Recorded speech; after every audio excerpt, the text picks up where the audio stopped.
Hello guys, तो इस video में मैं आपके लिए लेकर आया हूँ सेकंड लाइफ रैंकर के 1 से लेके 10 तक के सारे चैप्टर्स और ये नॉन स्टॉप चलेंगे, तो एंजॉय करो। Like you, be strong to hold the powers of the sun.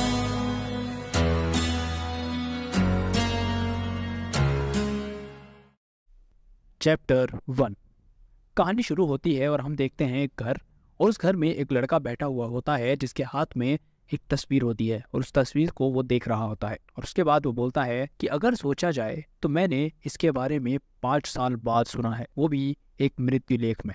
और उसके बाद सीन चेंज होता है और हम देखते हैं उस लड़के की मदर की फोटो। और फिर वो लड़का आगे बोलता है, 3 साल पहले मेरी माँ, जो हमेशा से जानती थी अपनी बीमारी के बारे में, पर उन्होंने अपनी पूरी जिंदगी मेरे भाई को ढूंढने में लगा दी जो हमें छोड़कर चला गया था। और आगे बोलता है वो काफी समय से बीमार थी, शायद अब वो एक अच्छी जगह चली गई है। और हम देखते हैं कि सब लोग उस लड़के को कॉन्डोलेंसेस देने आए हुए होते हैं। और थोड़ी देर बाद जब सब चले जाते हैं तब हम देखते हैं कि एक रूम में एक टेबल पर बहुत सारे प्रिंटेड पेपर्स रखे हुए होते हैं और उन पर उसके छोटे भाई की तस्वीर छपी हुई होती है। और वो लड़का गुस्से में एक पेपर को उठाकर क्रश करके वहीं फेंक देता है और उसी के साथ वो अपने छोटे भाई को ढूंढना भी बंद कर देता है और वो वहां से दरवाजा बंद करके जाने लगता है। और उसके बाद सीन चेंज होता है और हम देखते हैं कि वो लड़का मिलिट्री की यूनिफॉर्म में बैठा हुआ है और बोलता है कि मैं अब कोरिया को छोड़कर हमेशा के लिए जा रहा हूँ, क्योंकि मेरा यहाँ कोई भी अपना नहीं बचा है और मैं अफ्रीका जा रहा हूँ और मैं कोरिया अब दोबारा कभी नहीं आऊँगा।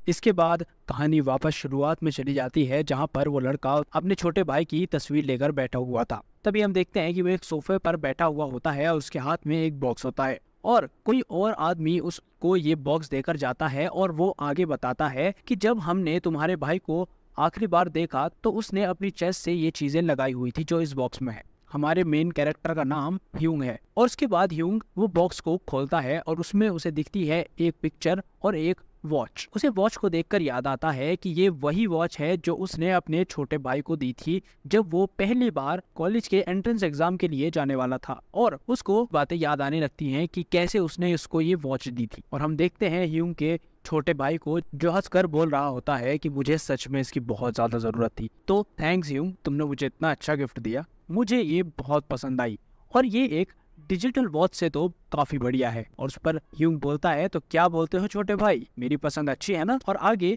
छोटा भाई बोलता है, पर ये क्या लिखा हुआ है इस पर? JW तो मेरे नेम में आता ही है, ये तो समझ आ गया मुझे, लेकिन ये CAH क्या लिखा हुआ है ये समझ नहीं आ रहा। बड़ा भाई बोलता है, क्या मतलब, ये तो तुम्हारे लास्ट नेम की स्पेलिंग है ना? छोटा भाई बोलता है कि नहीं नहीं, ये स्पेलिंग गलत है। और बड़े भाई को ये समझ आ जाता है कि ये स्पेलिंग गलत है और जिसने इसे लिखा है उससे स्पेलिंग मिस्टेक हो चुकी है। तभी वो अपने छोटे भाई से बोलता है, अच्छा लाओ मुझे इसे वापस दो, मैं स्पेलिंग को ठीक करा कर लाता हूँ। और तभी छोटा भाई बोलता है कि नहीं नहीं, कोई बात नहीं मेरे भाई, तुमने इतने प्यार से मुझे इतना अच्छा गिफ्ट दिया है तो कोई बात, मैं अपने नेम की स्पेलिंग आज से यही बना लूंगा। ह्यूंग ये सब याद करके स्माइल कर रहा होता है। तभी वो वॉच चलने लगती है और ह्यूंग देखकर बोलता है कि ये तो टूट गई थी ना। और तभी क्लॉक में से आवाज आती है, ये मेरे भाई के लिए है जो इसको एक दिन जरूर सुनेगा। मेरे बड़े भाई, जब तक तुम इसको सुन रहे होंगे तो मैं शायद इस दुनिया में नहीं रहूंगा। जो भी तुम सुन रहे हो वो तुम्हारा वहम नहीं है, पर इस क्लॉक में कुछ भी अलग से इंस्टॉल नहीं किया गया है। मुझे माफ करना मेरे भाई,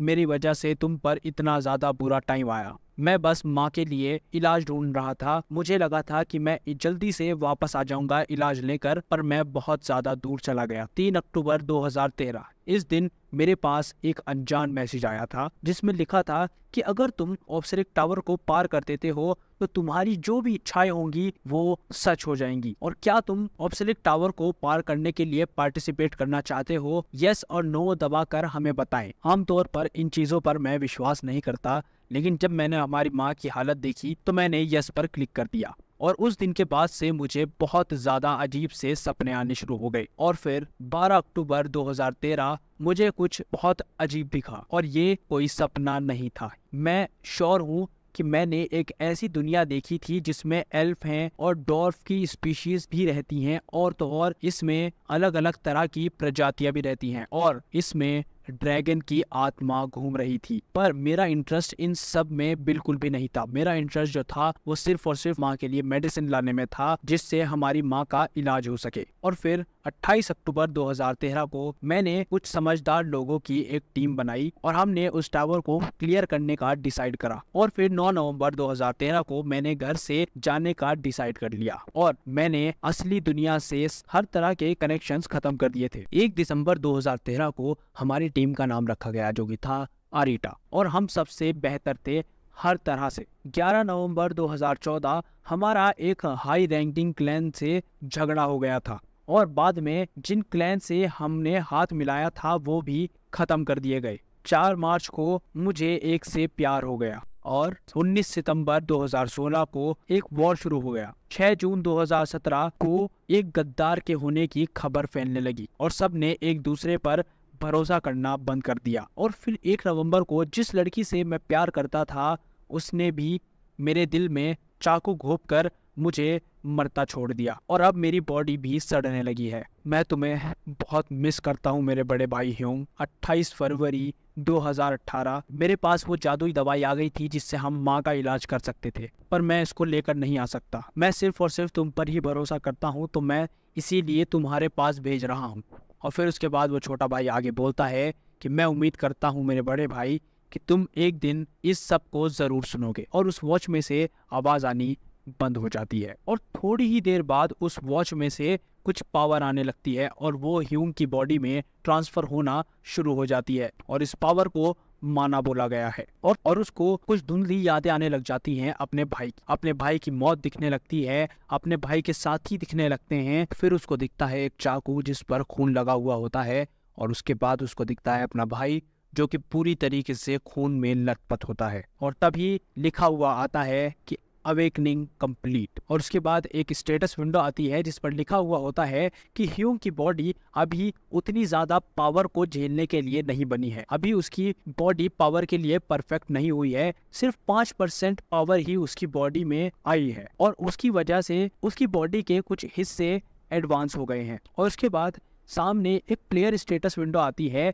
जिस पर उसका नाम चा ह्यूंग वू लिखा हुआ होता है, उसका प्लेयर नेचर कोल्ड ब्लडेड लिखा हुआ होता है और उसमें उसका स्ट्रेंथ, उसकी एजिलिटी, उसका स्टेमिना और उसका मैन पावर भी लिखा हुआ होता है। और जितने भी उसको अभी स्किल्स मिले हैं वो सारे के सारे स्किल्स उसमें लिखे हुए होते हैं। और तभी हम देखते हैं कि ह्यूंग को बहुत गुस्सा आ रहा होता है और वो बोलता है अब मैं समझ गया हूँ कि मेरे भाई को क्यों मारा गया और क्यों मेरा भाई ऐसे मेरे पास आया, वो भी 5 सालों बाद, और अब मैं अपने भाई का बदला लूंगा।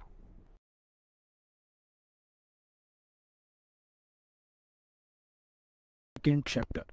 एक सीन दिखाया जाता है जिसमें हम देखते हैं कि ह्यूंग सोफे पर बैठा हुआ है और स्टेटस विंडो देख रहा होता है जिसमें उसका प्लेयर टाइप, स्किल्स और स्टैमिना ये सब लिखा हुआ होता है और सोचता है कि ये तो एक गेम की तरह लग रहा है। और उस वॉच में से जो आवाज़ आई थी उसने कहा था कि मेरी बॉडी अभी भी परफेक्ट नहीं हुई है, इसीलिए मैं अपने स्किल्स को और भी ज़्यादा अच्छे से इस्तेमाल करने के लिए मैं और ज़्यादा कोशिश करूंगा और परफेक्ट करने की कोशिश करूंगा अपनी बॉडी को। और वो अगली स्टेटस विंडो ओपन करता है जिसमें उसके प्लेयर का टाइप लिखा होता है कोल्ड ब्लडेड। ये उसके प्लेयर का टाइप होता है और इसकी मीनिंग पे इसमें आगे लिखा हुआ होता है कि तुम सबसे ज़्यादा पावरफुल होंगे और तुम्हारा माइंड भी बहुत ज़्यादा शार्प होगा और तुम्हारा माइंड कोई भी तुम्हारे अलावा कंट्रोल नहीं कर पाएगा। और दूसरी स्टेटस विंडो पर लिखा होता है उसके स्किल्स के बारे में जिसका नाम होता है ड्रैगन विजुअल प्रावेस। ये पावर एक ड्रैगन की आंख की तरह की होती है और इसकी वजह से तुम दूसरे लोगों के अंदर तुम सच्चाई देख पाओगे, तुम उनके आंखों में देखकर बता सकोगे कि वो सच बोल रहा है या झूठ। और साथ ही दूसरे प्लेयर की तुम एबिलिटीज भी पहचान पाओगे, जान पाओगे कि उसके स्किल्स क्या है। और तभी ह्यूंग याद करते हुए बोलता है कि वो जो उसका छोटा भाई था उसने बोला तो था कि एक दिन प्राचीन ड्रैगन से वो मिला था और उसने उससे समझौता भी किया था 11वें फ्लोर पर, तो शायद ये वो हो सकता है क्या। और फिर दूसरी स्टेटस विंडो ओपन करता है जिसपे दूसरे स्किल का नाम लिखा होता है जो कि हाइटेंड सेंसेस होता है और आगे लिखा हुआ होता है कि तुम्हारी बॉडी की 5 सेंसेस बढ़ा दी गई हैं, एडवांस कर दी गई हैं एक नॉर्मल पर्सन के कंपैरिजन में, जो कि हैं nose, ears, hands, mouth and eyes. और देखते हुए ह्यूंग फिर से बोलता है कि शायद ये सब सेंसेस इसलिए एडवांस हो गए हैं क्योंकि मेरे पहले से ही ये सेंसेस काफी अच्छे हैं, पर मेरा सबसे ज्यादा इंटरेस्ट इस लास्ट वाली स्किल में है जिसका नाम है क्लेयरवॉयंस। ये एक ऐसी पावर है जिसकी वजह से ह्यूंग अब ऐसी चीजें देख सकता है, महसूस कर सकता है और उनसे लड़ भी सकता है जो एक नॉर्मल इंसान न कभी देख सकता न कभी महसूस कर सकता, और हमेशा उसके आसपास वो चीजें मंडराती रहती। इस पावर को साइकिक पावर्स भी बोला जाता है। और ह्यूंग वहीं पर खड़ा होता है और उसके बाद वो तैयार हो जाता है ऑब्सिलिक टावर जाने के लिए और अपने छोटे भाई की तस्वीर देखते हुए बोलता है, मुझे पता है मेरे छोटे भाई, तुमने मुझसे सिर्फ और सिर्फ ये काम इसलिए करने को मुझसे कहा है ताकि मैं वो जादुई दवाई लेकर आ सकूं, लेकिन मुझे नहीं लगता कि मैं सिर्फ दवाई लेने पर ही रुकूंगा, मैं तुम्हारा बदला जरूर लूंगा। और तभी हम देखते हैं कि ह्यूंग एक मिलिट्री ऑफिसर होता है और वो सब छोड़कर बैग पैक करने लगता है और उसमें कुछ सामान रखता है जैसे कि कपड़े, कुछ खाने पीने का सामान और थोड़े बहुत इक्विपमेंट जैसे कि चाकू वगैरह जो वो अपने मिलिट्री यूनिट में इस्तेमाल करता था, और फर्स्ट एड किट भी रख लेता है। और आगे बताते हुए कहता है कि मैं एक गन भी लेना चाहता था पर वो सब बहुत मुश्किल हो जाता क्योंकि मैं बार बार गोलियां लेने नहीं आ सकता हूँ यहाँ पर। और ह्यूंग अपने घर से चला जाता है और घर को सेल पर लगा देता है और वो भी बोलता है, और वो आगे बोलता है कि मैंने अपनी मिलिट्री यूनिफॉर्म और बैग भी चला दिए हैं, अब मेरी ये जिंदगी बिल्कुल खत्म हो चुकी है और अब मैं नई जिंदगी जीने जा रहा हूँ। और ह्यूंग चलते हुए एक जगह पर पहुंचता है और बोलता है कि फर्स्ट राउंड एक हफ्ते से चल रहा है, मतलब कि हमें पता चलता है कि जो ऑब्सिलिक टावर का जो रजिस्ट्रेशन है वो एक हफ्ते पहले से ही शुरू हो चुका है और उसके राउंड भी स्टार्ट हो चुके हैं। और आगे कंटिन्यू करते हुए ह्यूंग बोलता है कि मैंने पढ़ा था जो प्लेयर्स लेट शुरुआत करते हैं उनको एडवांटेजेस भी मिलते हैं, जैसे कि कुछ इतना फर्स्ट नंबर जो होता है उसके करीब जितना पहुंचेगा, जितनी फास्ट पहुंचेगा उनको उतने ही ज्यादा पॉइंट्स मिलेंगे। और इसके अलावा भी कुछ हिडन पीसेस होते हैं जिसको लेकर एडवांस कर सकता है, उसकी एडवांटेजेस ले सकता है एक न्यू प्लेयर।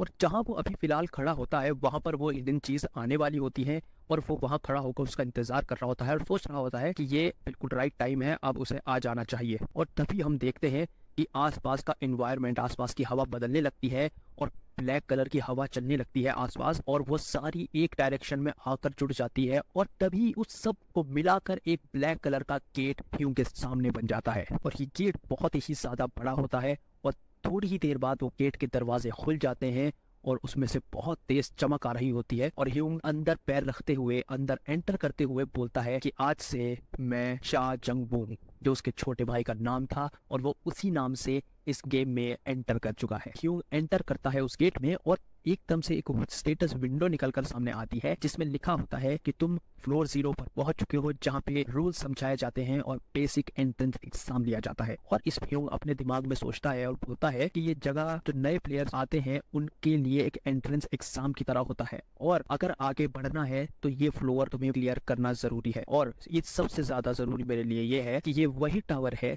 जहाँ मेरे छोटे भाई को तकलीफ पहुंची थी, जहां उसे मारा गया था, और मैं जल्दी ही उस फ्लोर पर पहुंच जाऊंगा जहां मेरे भाई को मारा गया था। और ह्यूंग कंटिन्यू करते हुए बोलता है कि मुझे इस फ्लोर पे हाईएस्ट स्कोर लाना होगा, जिसका मतलब है मुझे फर्स्ट आना होगा और मेरे पास एडवांटेजेस भी हैं, मैं उन हिडन पीसेस को भी ढूंढूंगा ताकि मेरे स्कोर में इजाफा हो जाए। और ह्यूंग अपने चेहरे पर एक मास्क लगाता है और आगे बढ़ता है और अचानक एक हवा चलती है और देन एक और पोर्टल खुल जाता है और उसमें से एक आवाज आती है, ओए होए होए होए, मुझे नहीं लगा था कि इस वक्त कोई आ सकता है, चलो देख लेते हैं कौन आया है। और तभी उस पोर्टल में से एक क्रिएचर निकल कर आता है और उसको देखकर ह्यूंग अपने चाकू निकाल लेता है और उसकी तरफ पॉइंट करने लगता है और वो क्रिएचर उस पर बोलता है कि नहीं नहीं, अब ये करके मेरा दिल तो ना तोड़ो तुम, कम से कम ये चाकू के बिना भी तो हम बात कर सकते हैं ना। और बोलते हुए कंटिन्यू करता है कि मैं यहाँ का फ्लोर मैनेजर हूँ और मेरा नाम है इबुल केरा, मुझे तुमसे मिलकर बहुत अच्छा लगा। और वो ह्यूंग उसकी बात सुनकर शांत होता है और वो अपने चाकू नीचे कर लेता है। और ये सब देखकर फ्लोर मैनेजर समझ जाता है कि इसको हमारे बारे में पहले से ही कुछ न कुछ तो जानकारी है, इसलिए इसने इतनी आसानी से मुझ पर भरोसा कर लिया। और इसी के बाद फ्लोर मैनेजर बोलता है कि लगता है तुम शायद हमारे बारे में जानते हो,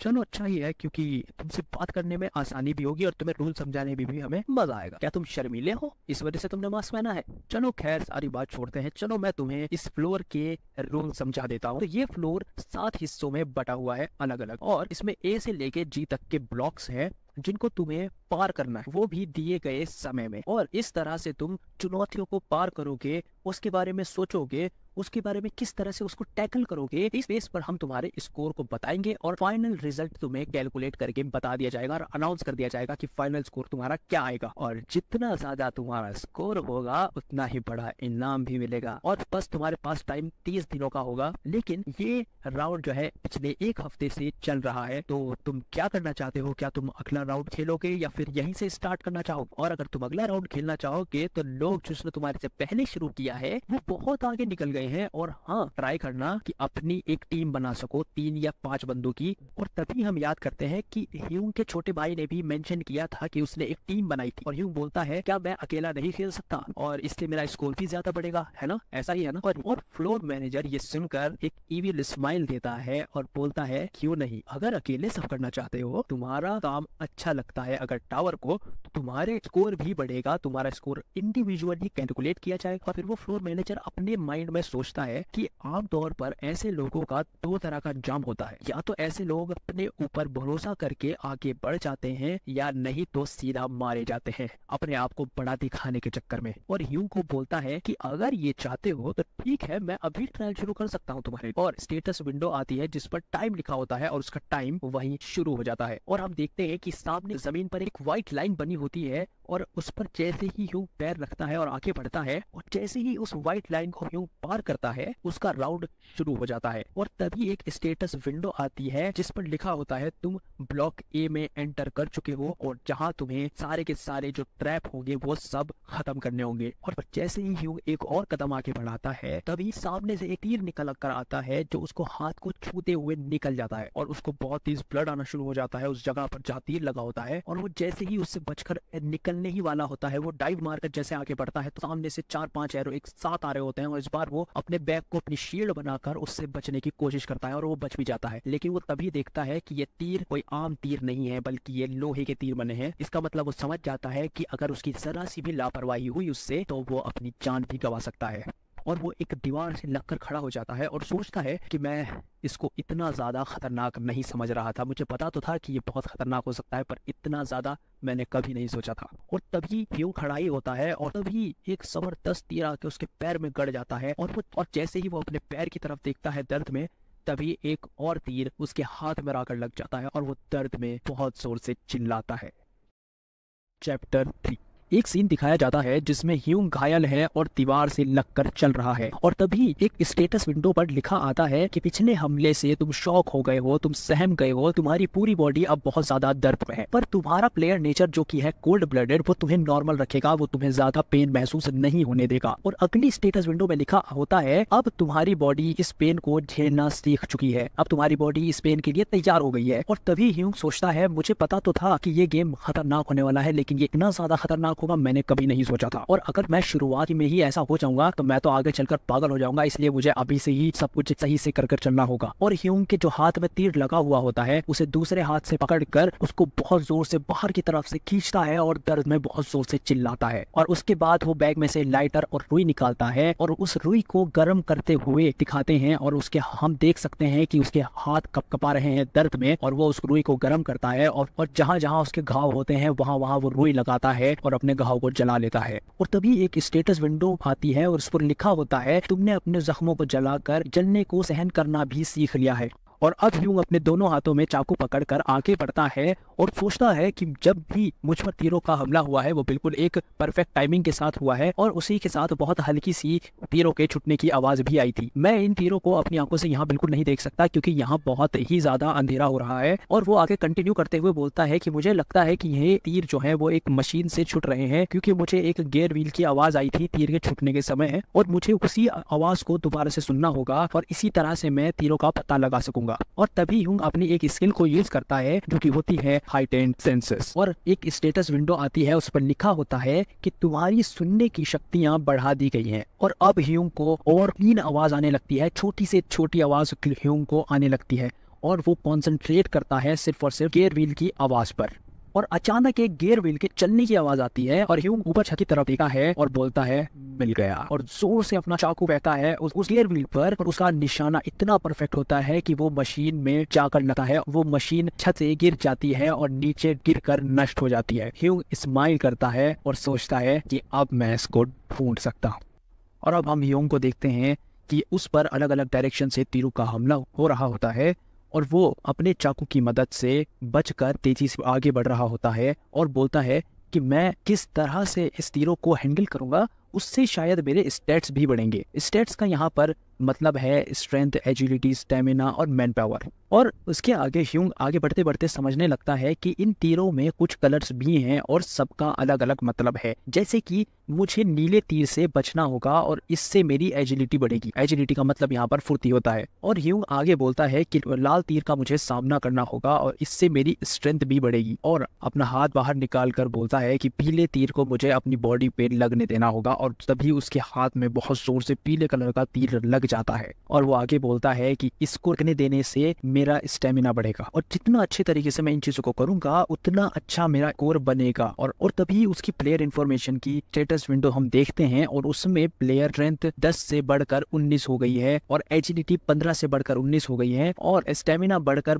12 से 14 हो गया है। और आगे हमें इसमें छोटा सा एक नोट दिया जाता है कि चा ह्यूंग वू का जो नेम है उसमें स्पेलिंग मिस्टेक है, उसका नाम गलत है और इसका सही नाम जो है आप देख सकते हैं कि अगली स्टेटस विंडो में जो दिखाया गया है चा यिन वू, ये इसका सही नेम बताया है राइटर्स ने, उनसे स्पेलिंग मिस्टेक हो गई है तो उन्होंने यहाँ पे एक छोटा सा करेक्शन दिया है। और अभी स्टोरी पर आते हैं और तभी हम देखते हैं कि ह्यूंग की बॉडी से खून निकल रहा होता है, उसके सारे कपड़े खून में भीग जाते हैं। यन वू बोलता है कि मेरी स्ट्रेंथ, स्टेमिना और एजिलिटी तो बढ़ रही है पर मुझे ये समझ नहीं आ रहा है कि मैं अपनी मैन पावर कैसे बढ़ाऊं। और फिर हम एक जगह देखते हैं जहाँ फ्लोर मैनेजर सबको स्क्रीन पर देख रहा होता है, पर फ्लोर मैनेजर स्पेशली यन वू को देख रहा होता है और बोलता है कि मैं जितना ज्यादा इसको देख रहा हूँ मुझे बहुत ज्यादा इंटरेस्टिंग लग रहा है और मुझे तो ऐसा लग रहा है कि ऐसा प्लेयर पहली बार आया है और मेरा ध्यान ब्लॉक ई में खेल रहे प्लेयर से ज्यादा ब्लॉक ई वाले प्लेयर में ज्यादा जा रहा है। इस बंदे में कुछ तो बात है, पर अगर इसने पड़ाव पार कर भी लिया तो आगे चलकर इसके सामने बहुत ही ज्यादा मुश्किल चुनौतियां आएंगी, पर अगर इसने यही समझदारी के साथ चला तो शायद उसको भी पार कर ले। और उसके बाद फ्लोर मैनेजर स्माइल करते हुए बोलता है कि पर इन सब को देखकर मुझे बहुत मजा आ रहा है। और इसके बाद एक स्टेटस विंडो दिखाई जाती है और उसमें लिखा होता है कि तुम अंतिम पड़ाव पर पहुंच गए हो और हमें पता चलता है कि यन वू अब सारे ट्रैप्स को नष्ट कर चुका है और वही इस ब्लॉक का मिशन था। प्लेयर इन्फॉर्मेशन की स्टेटस विंडो फिर आती है जिसमें हम देखते हैं कि यन वू की स्ट्रेंथ, एजिलिटी, स्टेमिना ये सब और भी बढ़ गए हैं जो हमने लास्ट टाइम देखे थे और मैन पावर अभी भी 21 पर ही है, वो नहीं बढ़ी है और स्किल्स में भी हाइट एंड सेंटेंस बढ़ गई है। और यन वू के सामने एक गेट होता है और वो अपने स्टेट्स को देख रहा होता है और वो अब अपनी बॉडी और ज्यादा पावरफुल महसूस कर रहा है और वो आगे बढ़ता है और गेट ओपन करता है और रूम में एंटर करता है।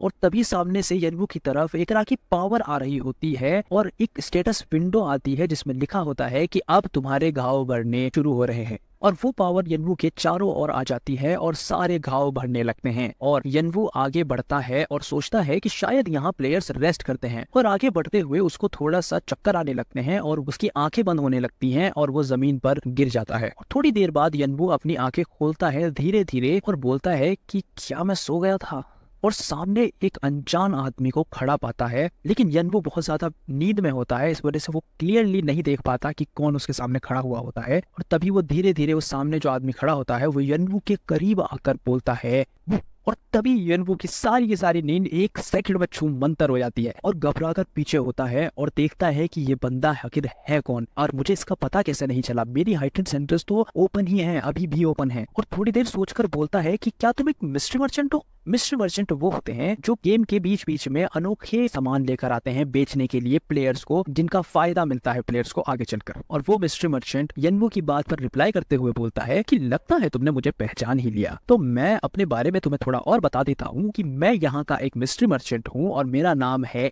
ए। और आगे बोलता है मर्चेंट एंड पॉइंट पर आते हैं और प्लेयर्स को वो देते हैं जिसकी उनको जरूरत पड़ेगी आगे चलकर और उसके बदले में उनसे पेमेंट लेते हैं। मैं एक ऐसा मर्चेंट हूँ जो जो छोटी से छोटी बड़ी से बड़ी इस दुनिया की हर चीज बेच सकता हूँ, हर चीज है मेरे पास। और यनवू से पूछता है कि क्या तुम्हारे दिमाग में कोई चीज आ रही है सर? और यनवू के सामने एक स्टेटस विंडो ओपन होती है जिसमें बहुत सारी आइटम्स होती हैं और सबसे पहली उसमें आइटम होती है मेडूसा का जहर और सोने की बकरी का सींग, तैमुत की पाई आंख और बहुत सारी चीजें। और मर्चेंट बोलता है कि ये सब बहुत ज्यादा अनोखा है और ये सब शुरुआती प्लेयर्स जो रूल्स अभी सीख रहे हैं, अभी जो फ्लोर 0 पर हैं, वो इसको ले ही नहीं सकते क्योंकि ये बहुत ज्यादा महंगा होता है। और यनवू सिर्फ और सिर्फ अपने मतलब की चीज ढूंढ रहा होता है और ढूंढते हुए सोचता है कि ये सब चीजें मेरे ज्यादा काम की नहीं है, अभी मुझे अपनी फिजिकल ट्रेनिंग पे ज्यादा ध्यान देना होगा। और फिर वो एक चीज को देखता है और उसको चूज कर लेता है कि मैं यही लूंगा और वो होता है रीसेट टिकट। इस पर लिखा होता है कि इस गेम में तुम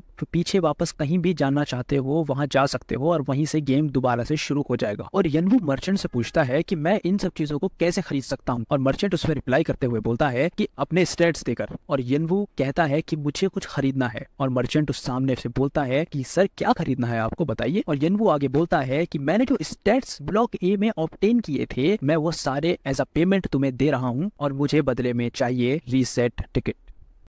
चैप्टर 4। स्टोरी आगे बढ़ती है और हम देखते हैं कि मिस्ट्री मर्चेंट यनवू से पूछ रहा होता है कि क्या तुमने रीसेट टिकट कहा? और यनवू बोलता है कि हाँ तुमने सही सुना, मैं रीसेट टिकट की ही बात कर रहा हूँ। उसके रिप्लाई में मर्चेंट बोलता है कि तुम पहले इंसान हो जो इसको खरीदना चाहता है, वरना सब लोग वही सब खरीदते हैं, वही सब लेते हैं जो उनको आगे बढ़ने में मदद करे, लेकिन कोई भी ऐसी चीज नहीं लेना चाहता या ऐसी चीज खरीदना नहीं चाहता है जो उनको वापस से पीछे लेकर जाए और वो जो चीजें क्लियर करके आए हुए हैं वो दोबारा उनको क्लियर करनी पड़े।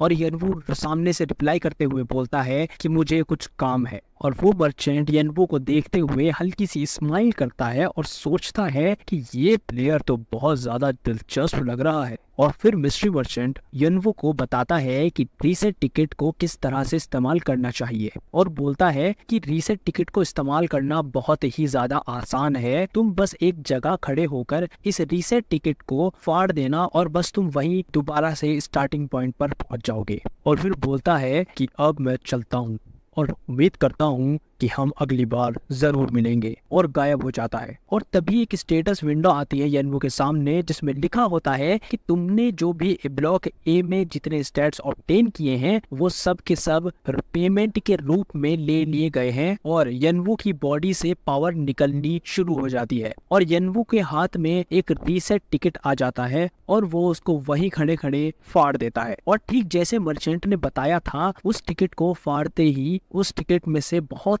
तेज रोशनी निकलनी शुरू हो जाती है और यनवू वापस से स्टार्टिंग पॉइंट में आ जाता है। और एक स्टेटस विंडो आती है और उसमें लिखा होता है कि तुम फ्लोर 0 पर पहुंच चुके हो, यहाँ से तुम अपना गेम स्टार्ट कर सकोगे। और अब यहाँ से तुम्हारा राउंड 1 शुरू होता है। और यनवू रेडी होता है और अपने हाथों में चाकू पकड़ता है और बोलता है कि अब मैं जितना हो सकेगा उतने ज्यादा स्टेट्स ऑब्टेन करूंगा। और जैसे ही यनवू आगे बढ़ता है फिर से उसकी तरफ बहुत सारे तीर आ जाते हैं, लेकिन इस बार यनवू तैयार होता है उनका सामना करने के लिए और बोलता है कि मैं अब इस राउंड को आखिरी बार कंप्लीट करूंगा और इस राउंड को रिपीट करने से मेरे सेंसेस और भी ज्यादा अच्छे हो जाएंगे और ज्यादा बढ़ जाएंगे और मैं बहुत आसानी से सिनेस्थीसिया को कंट्रोल भी कर पाऊंगा। सिनेस्थीसिया एक ऐसी ब्रेन की स्टेट होती है जिसमें इंसान की एक बार में एक से ज्यादा सेंस वर्क करने लग जाती है, जैसे कि सुनने की सेंसेस के साथ साथ देखने की सेंसेस भी बढ़ जाए। और ये बस इसका एक एग्जाम्पल है, ऐसे बहुत सारे एग्जाम्पल दिए जा सकते हैं। अब हम स्टोरी पर आते हैं और उसके बाद यनवू बोलता है कि ड्रैगन विजुअल प्रावस, और यनवू की ये स्किल एक्टिव हो जाती है और वो आगे बोलता है कि ये एक ऐसी स्किल है जिसमें मैं प्राचीन ड्रैगन कलाटूज की सच्चाई की आंखों का इस्तेमाल कर पाऊंगा। और आगे बोलता है कि मैंने अब जब पहली बार इन आंखों का इस्तेमाल किया है तो मैं बहुत ज्यादा शॉक हो गया हूँ क्योंकि मुझे बिल्कुल ही अलग तरह की दुनिया दिखाई दे रही है। इसकी वजह से मुझे अब कलर्स बिल्कुल भी नहीं नजर आ रहे हैं, मैं सिर्फ और सिर्फ व्हाइट बैकग्राउंड और ब्लैक लाइंस देख पा रहा हूँ, ऐसी लाइंस जो किसी भी चीज की आउटलाइन या फिर शेप दिखा सकती है। और उसके बाद हम देखते हैं कि एक स्टेटस विंडो आती है जिस पर लिखा होता है कि तुम अंतिम पड़ाव पर पहुंच चुके हो और हमें पता चलता है कि यनवू सभी ट्रैप्स को खत्म कर चुका है और हमें ये भी पता चलता है कि यनवू ने इस बार इस राउंड को 4 घंटे में खत्म कर दिया है और पहले इसी राउंड को खत्म करने के लिए यनवू को 34 घंटे लग गए थे। और इस बार यनवू के स्टैट्स पहले से और ज्यादा बेहतर भी हैं। और फिर यनवू बोलता है कि मैं अब और ज़्यादा पीछे नहीं रह सकता हूँ क्योंकि मेरे से पहले आने वाले प्लेयर्स अभी तक ब्लॉक ई तक पहुँच गए हैं और अब मुझे और ज़्यादा सीरियस होना पड़ेगा। और उसके बाद एक स्टेटस विंडो आती है जिस पर लिखा होता है कि तुम अब ब्लॉक ए के बॉस रूम में पहुंच गए हो। और यनवू सोचते हुए आगे बढ़ता है कि मैं अब जल्दी से ए और बी दोनों ब्लॉक्स को क्लियर करने वाला हूँ और अपने हाथ में चाकू पकड़कर बहुत तेजी से आगे की ओर भागता है। और तभी उसके सामने 3 तीर आते हैं मगर इन तीरों में आग लगी होती है और यनवू अपने चाकू से तीनों तीरों को एक बार में गिरा देता है और बोलता है कि ये बहुत तेज थे पिछले तीरों के मुकाबले और मुझे अब और ज्यादा तेज होना पड़ेगा। और यनवू उन तीरों का सामना कर ही रहा होता है कि तभी उसके पैरों के नीचे से जमीन हटने लगती है और तभी यनवू वहां से बहुत तेजी से जंप करता है और वहां से जमीन हट जाती है और वहां अब भाले लगे होते हैं। और यनवू देखकर समझ जाता है कि नीचे गिरते ही मौत तो पक्की है और वो अपनी बॉडी को मूव करता है हवा में ही और जहां से जमीन हटी हुई होती है उसके किनारे पर लड़खड़ाते हुए पैर रखता है और अपने आप को संभाल कर भालों पर से गिरने से बच जाता है। और फिर आगे बढ़ने के लिए जैसे ही सामने की तरफ देखता है तो वहां बहुत सारी आग लगी हुई होती है और यनवू बहुत तेजी से अपने चाकू को आग में घुमाता है और उस हवा की वजह से थोड़े बहुत समय के लिए आग हट जाती है और यनवू उसी गैप में से बहुत तेजी से निकलता है। और ये जैसे जैसे यनवू चीजों को हैंडल कर रहा होता है उसी के साथ साथ उसके स्किल्स और उसके स्टैट्स भी बढ़ रहे होते हैं और यनवू आगे बढ़ता है और तभी एक जोरदार मुक्का यनवू के पेट में आकर लगता है और यनवू पीछे जा गिरता है और उठता है और सामने की तरफ देखकर बोलता है कि क्या ये वही चीज है जो प्लेयर्स को कॉपी करती है। और हम देखते हैं कि यनवू के सामने एक पुतला खड़ा होता है जो कि कॉपर का होता है जिसका नाम होता है कॉपर स्केयरक्रो और इसके बारे में लिखा होता है कि ये एक ऐसा पुतला है जो प्लेयर की हर एक मूवमेंट और हर एक एक्शन को कॉपी कर लेता है और ये दूर खड़ा रहकर भी हमला कर सकता है। यनवू याद करते हुए बोलता है कि मेरे छोटे भाई जंगू ने इसके बारे में मुझे बताया था कि ये प्लेयर्स को कॉपी करके उनके खिलाफ इस्तेमाल करता है और अगर तुम्हें आगे बढ़ना है, आगे वाले राउंड पर जाना है, इसको हराना ही होगा। बस 2 ही तरीके हैं इसको हराने के, पहला कि तुम इससे आमने सामने लड़ो और इसको खत्म कर दो, या फिर यनवू तभी अपने भाई की बात पूरी करते हुए तेजी से आगे बढ़कर बोलता है कि या इन पर सीधे हमला कर दो और वो अपनी स्किल यूज करता है जो कि होती है ड्रैगन विजुअल प्रावर्स, उसको यूज करता है और उस पुतले की पूरी एक आउटलाइन बन जाती है और उस पुतले के बीचों बीच एक ब्लैक कलर की एनर्जी दिखाई दे रही होती है और वही उसका वीक पॉइंट भी होता है। और तभी यनवू तेजी से उस पुतले की तरफ बढ़ता है और तभी अचानक एक लड़के की आवाज आती है और वो बोलता है कि इसमें सेंसर लगे हुए हैं और ये उन्हीं सेंसर से ये चलता है, तुम्हें उन सेंसर्स को ढूंढकर खत्म करना होगा। यनवू पुतले पर हमला करते हुए ये सब सुन रहा होता है और सोचता है मैंने शायद इसी इंसान को नोटिस किया था जब मेरी हाइटेंड सेंसेस स्किल ओपन थी। और फिर यनवू बहुत तेजी से पुतले के पीछे आ जाता है और इससे पहले कि पुतला मुड़ पाता यनवू अपना चाकू पुतले के वीक पॉइंट में घुसा देता है और पुतला वहीं फटकर नष्ट हो जाता है। और ये सब देख रहा वो अनजान लड़का चौंक हो जाता है और हकलाते हुए बोलता है कि ये तुमने कैसे किया। चैप्टर 5। उस पुतले को खत्म करने के बाद यनवू उस लड़के की तरफ देखता हुआ उस लड़के की ओर बढ़ता है और सोचता है कि मैं बहुत मुश्किल से समझ पाया कि ये पुतला सेंसर की मदद से काम करता है और जबकि मेरे हाइटेंड सेंसर्स तो ओपन ही थी और ये एक ऐसी चीज है जो नॉर्मल प्लेयर्स तो आसानी से कर भी नहीं सकते, तो इसको कैसे पता चला। और तभी वो लड़का यनवू से पूछता है कि तुम मेरे साथ अब क्या करोगे। यनवू उससे कहता है कि मैं तुम्हें क्या कहूंगा वाला। उसके रिप्लाई में वो लड़का बोलता है कि मैं पूछ रहा हूँ कि तुम्हारा क्या इरादा है, हाँ बताओ मुझे। यनवू बोलता है कि मेरा कोई इरादा नहीं है, पर तुम्हें कैसे पता चला कि ये सेंसर की मदद से काम करता है, मैं बस जानना चाहता हूँ। और वो लड़का बोलता है कि क्या है, क्योंकि वो जादुई डोर तो साफ साफ दिखाई दे रही है ना जो उस पुतले के चारों ओर थी और उसी से तो पुतला चल रहा था। और उस लड़के का ये जवाब सुनकर यनवू बोलता है कि मुझे लगा ही था ये लड़का जादू देख सकता है और इसकी वजह से ये लड़का यहाँ के लिए बहुत अच्छा प्लेयर है। और यनवो उस लड़के से बोलता है कि मेरा इंटरेस्ट इसमें है कि कैसे तुम इस जादू को देख और कंट्रोल कर सकते हो, और क्या तुम मुझे भी ये सिखा सकते हो। और आगे कंटिन्यू करते हुए बोलता है कि देखो, अगर जादू को कंट्रोल करने का कोई आसान तरीका हो जो तुम मुझे सिखा सको तो मेरे लिए बहुत ज्यादा बड़ी मदद साबित होगी। और वो लड़का शॉक होकर बोलता है क्या? और उस लड़के का ये रिएक्शन देखकर यनवो बोलता है कि नहीं नहीं, टेंशन मत लो, मैं तुमसे फ्री में नहीं सीखूंगा। और आगे बोलता है कि मुझे लगता है कि तुम यहाँ बहुत देर से फंसे हुए हो, पर मैं तुम्हारी यहाँ से निकलने में मदद कर सकता हूँ, और बदले में तुम मुझे जादू देखना और कंट्रोल करना सिखा देना।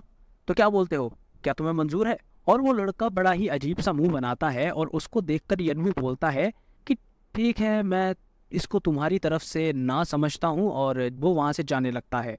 और तभी वो लड़का बोलता है कि नहीं नहीं, ऐसा नहीं है, रुको। और आगे बोलता है कि क्या तुम जो कह रहे हो वो सच है कि तुम जादू नहीं देख सकते? और यनवो उसको बोलता है कि नहीं, मैं सच बोल रहा हूँ, मैं झूठ तुम्हारे से क्यों ही बोलूंगा। वो लड़का उस टूटे हुए पुतले की तरफ इशारा करते हुए बोलता है कि इसका कोई मतलब ही नहीं बैठ रहा है कि तुमने इस पुतले को नष्ट कर दिया, वो भी जादू को कंट्रोल किए बिना ही। और फिर वो पुतले की तरफ देखकर सोचता है कि मुझे तो कुछ समझ नहीं आ रहा है, इसने जादू के बिना इस पुतले को नष्ट किया कैसे? फिर वो यनवो की तरफ देखता है और सोचता है कि ये बंदा आखिर है कौन यार। और फिर यनवो से बोलता है कि चलो ठीक है, मैं तुम्हारी मदद करूंगा। और आगे बोलता है कि मेरा नाम यूल है, मैं तुम्हारे लिए क्या कर सकता हूँ।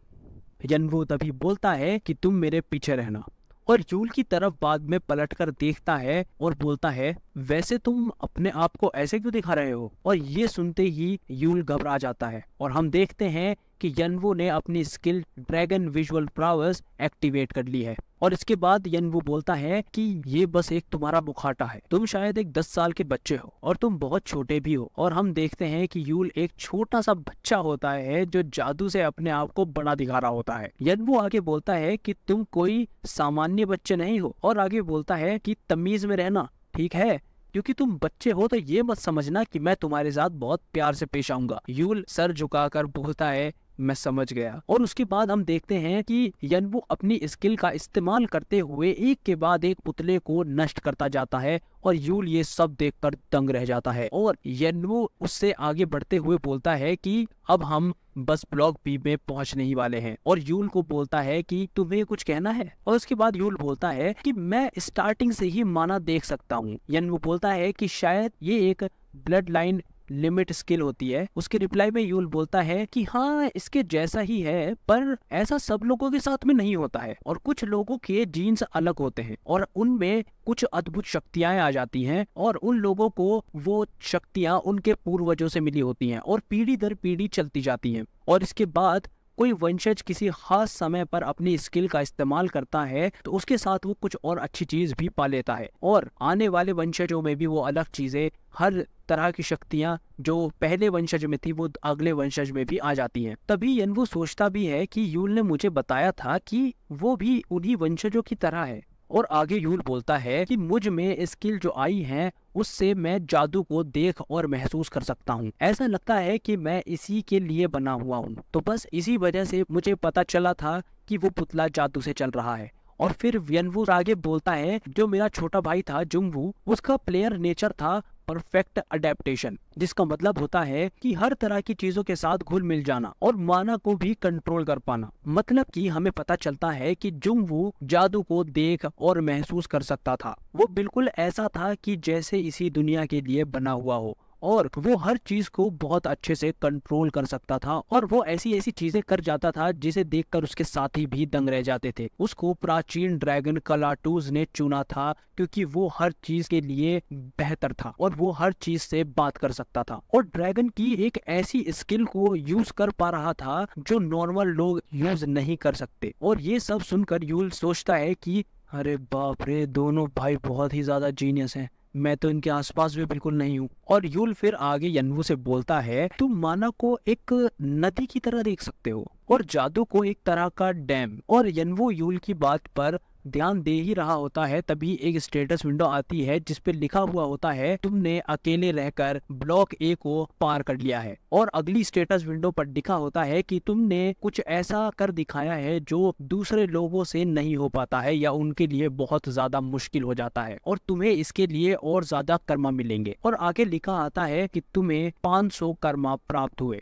और उसके बाद 300 कर्मा और प्राप्त हुए। अब तुम्हारे पास 800 कर्मा है। कर्मा इस टावर में पैसे की तरह है, जैसे कि कोई भी हमें कोई सामान खरीदना बेचना हो वो कर्मा से ही होगा इस टावर के अंदर। ये यहाँ पर बहुत ज्यादा जरूरी है और जितना ही ज्यादा आपके पास होगा उतना ही बेहतर। और यनवो बोलता है कि अभी मैंने बस ब्लॉक ए ही क्लियर किया है और मेरे पास ये बहुत सारा कर्मा आ गया है। और अगर ये बात दूसरे प्लेयर को पता चली तो वो तो दंग रह जाएंगे ये सुनकर। और आगे बढ़ते हुए बोलता है पर मेरे लिए ये काफी नहीं है, मुझे जितना हो सके उतना और चाहिए। और एक गेट ओपन करता है और स्टेटस विंडो में लिखा आता है कि तुम ब्लॉक बी में पहुंच गए हो। और यनवो और हम देखते हैं कि बहुत सारे प्लेयर होते हैं और ये सब ब्लॉक ए को क्लियर करके आ चुके हैं और वो सब यहाँ रेस्ट कर रहे होते हैं और ब्लॉक बी में जाने की तैयारी कर रहे होते हैं। और बहुत से लोग यहाँ घायल भी होते हैं, एक प्लेयर का तो पैर भी कटा हुआ होता है। कुछ यनवो को देखकर उसके बारे में बात कर रहे होते हैं कि क्या इसने अकेले ही ब्लॉक ए को क्लियर कर दिया, ये बंदा तो कमाल है यार। और तभी यनवो पलटकर यूल से पूछता है कि अब क्या यही खड़े रहने का इरादा है तुम्हारा, अंदर नहीं आना तुम्हें। और यूल सांस भर के बोलता है आखिरकार, और वो अंदर आ जाता है और बोलता है कि मैं यहाँ पहुंच ही गया। और तभी उसी दरवाजे के बराबर में कुछ लोग खड़े होते हैं और यूल को देखकर टेंशन में आ जाते हैं और उनको देखकर यूल को बहुत तेज गुस्सा आ रहा होता है। और यनवो यूल से पूछता है कि क्या ये तुम्हारे साथी हैं? और उस पर यूल बोलता है कि साथी थे और अब मेरा इन लोगों से कोई लेना देना नहीं है। और उसके बाद यनवो और यूल आगे बढ़ जाते हैं और अपनी बात कंटिन्यू करते हुए यूल बोलता है कि हाँ, मैं तुम्हें माना के बारे में बता रहा था, है ना। यनवो सोचता है कि यूल को जादू के बारे में काफी कुछ पता है पर मुझे बहुत कम समझ में आया है माना और जादू के बारे में। और यनवो यूल से बोलता है कि मुझे थोड़ा बहुत समझ तो आया है पर इसको कंट्रोल करने का कोई आसान तरीका है। यूल बोलता है कि मैं शायद ये नहीं बता पाऊंगा और सच कहूँ तो मैं शुरुआत से ही जादू को कंट्रोल कर सकता हूँ, तो मेरे लिए तुम्हें समझाना ये बहुत ज्यादा मुश्किल होगा। फिर यनवो बोलता है कि अच्छा ऐसा है तो चलो कोई बात नहीं, इससे तो मुझे कोई मदद नहीं मिलने वाली। और आगे बोलता है कि मुझे लगता है कि तुम ये राउंड पूरा होने पर बाहर चले जाओगे। जिस पर यूल हिचकिचाते हुए बोलता है कि हाँ चला जाऊंगा मैं यहाँ से और क्या। और फिर यनवो बोलता है कि ठीक है अब हमारे रास्ते यहाँ से अलग होते हैं और वहां से उठता है और जाने लगता है। और तभी यनवो को एक हल्की सी पीछे से आवाज आती है, यूल सुनो जरा। चैप्टर 6। एक सीन दिखाया जाता है जिसमें हम वही लोग देखते हैं जो यूल को देखकर टेंशन में आ गए थे। और हम देखते हैं कि उन लड़कों से कोई बोलता है कि मुझे तुम्हारी ही जरूरत है, मुझे तुम्हारी आंखों में कुछ कर दिखाने की चाह नजर आती है और तुम जैसे लोग ही बड़े बड़े काम करने के लिए बने हुए। और फिर उस लड़के को दिखाते हैं जो उनसे ये सब बोल रहा होता है और वो आके बोलता है कि मैं बिल्ड हूँ और मैं एरिंगटन के लिए काम करता हूँ। एरिंगटन एक बहुत अच्छी टीम है इस टावर में। और वो लड़का आके बोलता है कि मैं तुम्हें ब्लॉक बी के वेटिंग रूम में मिलूंगा, तुम ज्वाइन करना चाहते हो तो मुझसे मिलना। और ये बोलकर वहां से चला जाता है। और ये सुनकर वो सब लड़के खुश हो जाते हैं, हम एरिंगटन में शामिल हो सकते हैं।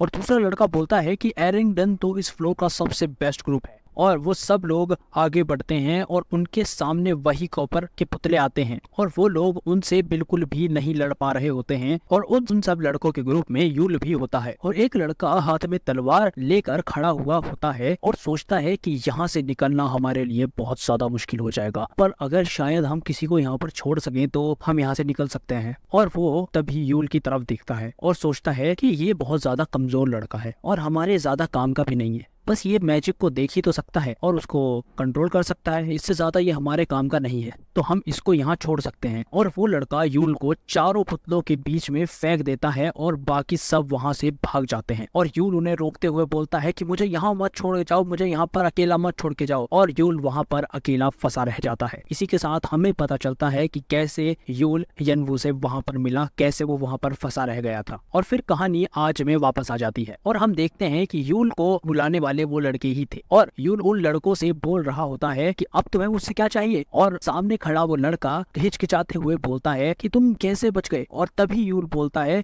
कि तुम्हारा इससे कोई लेना देना नहीं है, समझे तुम। और आगे बोलता है कि मुझे नहीं पता तुम क्या कहना चाहते हो, पर यहाँ से चले जाओ तुम, बस तुम्हें मुझे यहाँ देखकर बस टेंशन हो रही है कि मैं जिंदा कैसे बच गया। और वो सब लड़के उसे बोलते हैं कि ठीक है तुम्हें जो करना है करो, लेकिन बस एक काम करना, अब से हम ऐसे रहेंगे जैसे हम कभी जिंदगी में कभी मिले ही नहीं, हम एक दूसरे को जैसे जानते ही नहीं है। और तभी उसमें से उस ग्रुप में से एक लड़का अपना सर झुकाकर यूल से माफी मांगता है, और फिर सारे लड़के अपना सर झुकाकर माफी मांगने लगते हैं और बोलते हैं बस जो भी हमारे बीच हुआ वो तुम किसी को मत बताना, ये हमारे बीच की बात हमारे बीच में ही रहनी चाहिए। और यूल इन सबको देखकर बोलता है कि चले जाओ यहाँ से, मुझे तुम लोगों की शक्लें तक नहीं देखनी है, निकल जाओ। और यूल वहां से जाने लगता है। जो लड़का सबसे पहले झुकता है माफी मांगने के लिए, वो सोच रहा होता है कि नहीं ये तो बहुत ज्यादा गलत हो जाएगा, मैंने बिल्ड को बोल दिया था कि यूल ने हमें आगे बढ़ने के लिए अपने आप को कुर्बान कर दिया है। और आगे सोचता है कि अगर यूल ने अपना मुंह खोला तो बहुत ज्यादा दिक्कत हो जाएगी,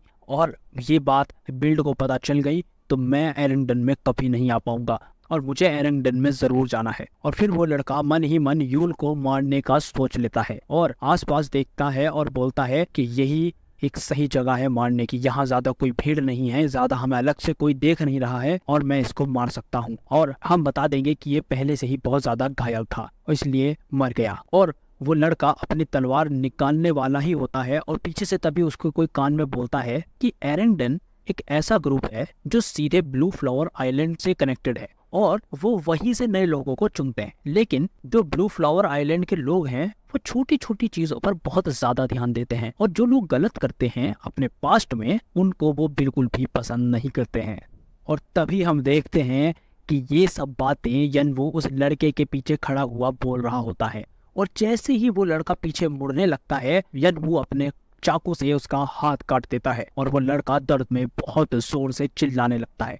और उस लड़के की चीख सुनकर यूल पलट कर देखता है, और वो लड़का और जोर से चिल्ला रहा होता है मेरा हाथ मेरा हाथ। और यनवो वहां खड़ा हुआ सोच रहा होता है कि अगर मैं जैसे चाह रहा था वैसे सब कुछ हो जाता और तो मैं यहाँ से बहुत आराम से ब्लॉक बी में चला जाता, लेकिन जैसे ही मुझे पता चला कि यूल के साथियों ने उसको धोखा दिया था तो मेरे से बर्दाश्त नहीं हुआ और मुझे वापस आना पड़ा। और फिर आंख बंद करके सोचता है कि या शायद नहीं, मैंने यूल के अंदर किसी और की झलक देखी, और वो झलक शायद मेरे छोटे भाई की थी, क्योंकि उसको भी उसके साथियों से धोखा मिला था और उन्होंने उसकी पीठ में तलवारें घुसा दी थी। और यनवो को देखकर दो लड़के बात कर रहे होते हैं कि यहाँ कब आया, हमें तो पता ही नहीं चला। और तभी यनवो बोलता है कि अगर तुम पीछे से किसी को मारने जा रहे हो तो तुम्हें अपने पीछे भी देखना चाहिए कि तुम्हारा कोई हाथ आकर काट ना दे। और जिस लड़के का हाथ कटा हुआ होता है वो गुस्से में बोलता है कि कमीने तेरी हिम्मत कैसे हुई मेरा हाथ काटने की। और ये बोलते हुए वो लड़का अपने एक हाथ में तलवार पकड़कर यनवो पर वार करते हुए बोलता है कि मैं तुझे मार डालूंगा। और यनवो बोलता है कि ठीक है, जितनी चाहे उतनी कोशिश कर लो, और उसका हाथ पकड़कर मोड़ देता है। और लड़का और जोर से चिल्लाता है, और यनवो बोलता है कि तुम्हारा ऐसा हाल कर दूंगा ना कि तुम दोबारा चल भी नहीं पाओगे। और ये सुनकर वो सब लड़के घबरा जाते हैं और बोलते हैं कि तेरा क्या मतलब है इससे, हाँ तू हमारे बीच में टांग क्यों अड़ा रहा है। और यनवो उस पर बोलता है कि ठीक है, जो तुम्हें करना है करो, और जो मुझे करना है वो मैं करूंगा। और आगे यनवो बोलता है कि अपने हथियार अभी फेंक दो।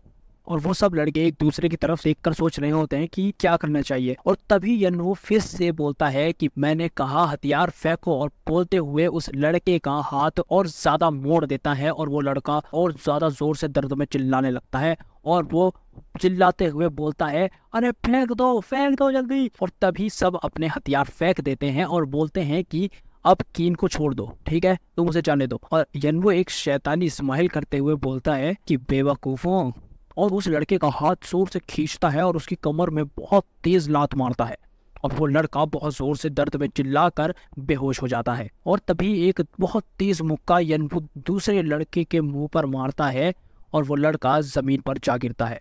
और बाकी दो लड़के यनवो पर एक साथ हमला करने के लिए यनवो की तरफ भागते हैं, और यनवो उनके लिए तैयार होता है। चैप्टर 7 हम देखते हैं कि वो दो लड़के और यनवो एक दूसरे की तरफ हमला करने के लिए भागते हैं, और यनवो अपने हाथ में चाकू को टाइट पकड़ता है और उन दोनों लड़कों के बीच से बहुत तेजी से उनके पैरों में चाकू मारकर निकलता है और वो लोग बहुत तेज दर्द में चिल्लाते हैं। और तभी यनवू तेजी से उन लड़कों की तरफ घूमता है और बहुत तेजी से उनके मुंह पर मुक्का मारता है और वो लोग बेहोश हो जाते हैं। और यूल ये सब देख रहा होता है और सोचता है कि ये बंदा तो मेरी सोच से भी बहुत ज्यादा ताकतवर है। उसके बाद यनवू यूल के पास आता है और बोलता है कि अब अपना ध्यान रखना और लोगों से भी सावधान रहना, और ये बोलकर वहां से जाने लगता है। और यूल पीछे खड़ा होता है और बोलता है कि एक दिन मैं तुम्हारे जैसा बनूंगा। और यनवू यूल की तरफ पलटकर बोलता है कि तुम प्रीतिया के फ्लावर गार्डन में जाओ और वो तुम्हारे लिए ज्यादा मददगार साबित होगा। और यूल यनवू की बात मान लेता है। और इसके बाद हम एक लड़का देखते हैं जो ये सब देख रहा होता है और वो लड़का स्माइल करता है और दूसरे लड़के को नींद से उठाता है और वो दूसरा लड़का भी नींद से उठ जाता है। और पहला लड़का दूसरे लड़के को बताता है कि जो लड़के यहाँ पर अपने कंधे चढ़ाकर घूम रहे थे और बोल रहे थे कि उनको आयरन में शामिल किया जा रहा है, उनको तो बहुत बुरी तरीके से पीट दिया गया। और ये सुनकर वो दूसरा लड़का जम्भाई लेते हुए बोलता है कि हाँ, वैसे भी वो लोग बेकार में ही अपने कंधे चढ़ाकर घूम रहे थे। मुझे तो पहले से ही पता था कि वो एक ना एक दिन अपने टक्कर के लोगों से जरूर पिटने वाले हैं, और वैसे भी मैं उन लोगों में ज्यादा इंटरेस्टेड भी नहीं था।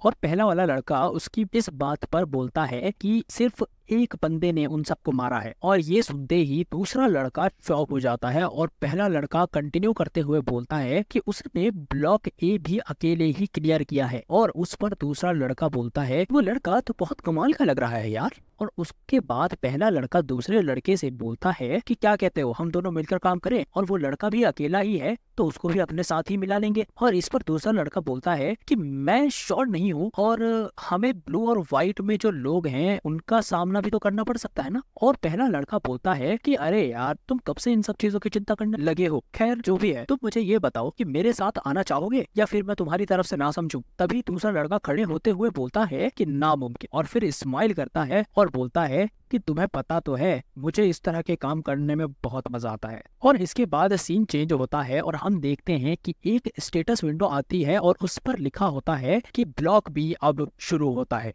अगली स्टेटस विंडो पर लिखा आता है कि यहाँ 4 रास्ते हैं, इनमें से एक रास्ता चुनो और उसको क्लियर करो। और हम यनवू के सामने 4 अलग अलग रंगों के दरवाजे देखते हैं। इसको देखकर यनवू को याद आता है कि उसके छोटे भाई ने बताया था कि जैसे जैसे लेफ्ट से राइट दरवाजे की तरफ चलोगे वैसे डिफिकल्टी लेवल बढ़ती चली जाएगी। मतलब जो दरवाजा सबसे लेफ्ट में है वो सबसे कम डिफिकल्ट होगा और जितना ज्यादा राइट की तरफ जो दरवाजा होगा वो सबसे ज्यादा डिफिकल्ट होगा। और उसके बाद यनवू बोलता है कि मेरे छोटे भाई ने लेफ्ट से राइट दूसरा वाला दरवाजा चुना था और बाद में उसके भाई को कोई सीक्रेट पता चला था इस राउंड के बारे में और उसको तभी दूसरा वाला दरवाजा चुनने का बहुत अफसोस हुआ, क्योंकि ब्लॉक बी में कुछ आइटम्स मिलते हैं और एक एक आइटम उतना ही अच्छा होगा जितना कि मुश्किल रास्ता होगा। और ये सब सोचकर यनवू काला दरवाजा यानी कि सबसे मुश्किल रास्ता चुन लेता है और बोलता है कि यहाँ मुझे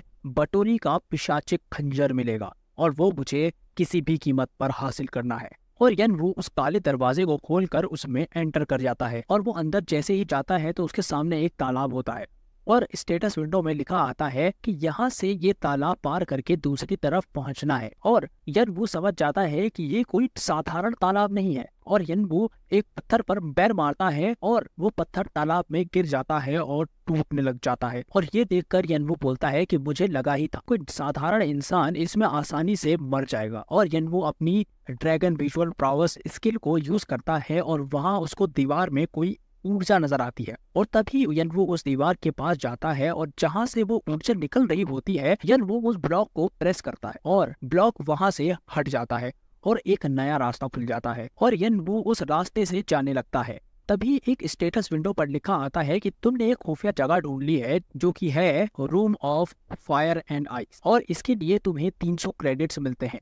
और फिर लिखा आता है कि तुम तहखाने में आ गए हो और यनवू तहखाने में आकर सामने की ओर देखता है और बोलता है कि मिल गई। और तभी हम देखते हैं कि दीवार पर व्हाइट मोस होती है, मोस इसको कहते हैं और ये होती है व्हाइट मोस। इसके बारे में लिखा आता है कि ये मोस गुफाओं में पाई जाती है, इसमें चांद की आत्मा होती है और अगर इसे खा लिया जाए तो पेट में बहुत ज्यादा बुरा दर्द होगा और इसका टेस्ट भी बहुत बकवास है। फिर यनवू बोलता है कि व्हाइट मोस एक चमत्कारी दवाई है जिसमें चांद की आत्मा है, और इसीलिए कहा जाता है कि बहुत सारे जानवरों का ये एक मेन खाना है, लेकिन इंसानों के लिए ये बहुत ज्यादा जानलेवा साबित हो सकता है, और इसीलिए प्लेयर इसको इग्नोर करते हैं गुफाओं में। लेकिन मेरे भाई को बहुत बाद में इसका एक राज पता चला था कि व्हाइट मॉस को खाने का कोई एक तरीका है, और जो कीड़े और जानवर इसको अपना मेन खाना मानते हैं वो बहुत ज्यादा विकसित हो जाते हैं और अपनी शरीर से बहुत ज्यादा गर्मी निकालते हैं और चांद की ऊर्जा को इस्तेमाल कर सकते हैं। और आगे बोलता है कि व्हाइट मॉस में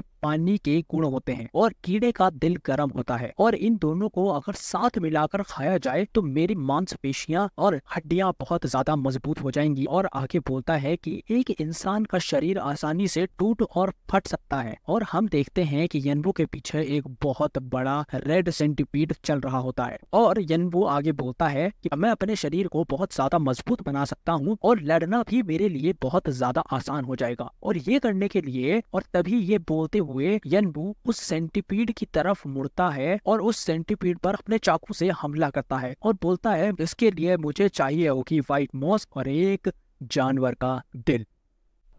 चैप्टर 8। हम देखते हैं कि यनवू के सामने एक बहुत बड़ा रेड सेंटीपीड आ चुका है, जिसके बारे में लिखा हुआ आता है कि ये सेंटीपीड ऐसा है जिसका मेन खाना व्हाइट मॉस है, और समुद्री गुफाओं में रहने की वजह से इसकी आंखें भी कमजोर हो गई हैं, लेकिन इसकी दूसरी सेंसेस बहुत ज्यादा डेवलप हो चुकी हैं और ये कभी कभी मांस खाना भी पसंद करता है। और इसके बाद एक स्टेटस विंडो आती है जिस पर लिखा होता है कि एक फायर टाइप मॉन्स्टर आ चुका है, और इसी के साथ हमें पता चलता है कि इस टावर में मॉन्स्टर्स के टाइप है और ये फायर टाइप मॉन्स्टर है। और आगे दूसरी स्टेटस विंडो आती है जिस पर लिखा होता है कि ये एक फ्रॉस्ट एंड फायर रूम है। यहाँ पर जितने भी ज्यादातर तुम्हें मॉन्स्टर मिलेंगे वो सारे के सारे व्हाइट मॉस को अपना एक मेन खाना मानते हैं और उसको ही खाते हैं। अगर इनमें से कोई भी मॉन्स्टर इस गुफा से बाहर निकल जाता है तो चीजें बहुत ज्यादा खराब हो जाएंगी और ये हर चीज तबाह कर देंगे। तो तुम्हारा काम है तुमसे जितना हो सके उतने ज्यादा मॉन्स्टर्स तुम्हें यहाँ पर मारने होंगे, और जितने ज्यादा तुम मॉन्स्टर मारोगे उतना ही अच्छा इनाम मिलेगा।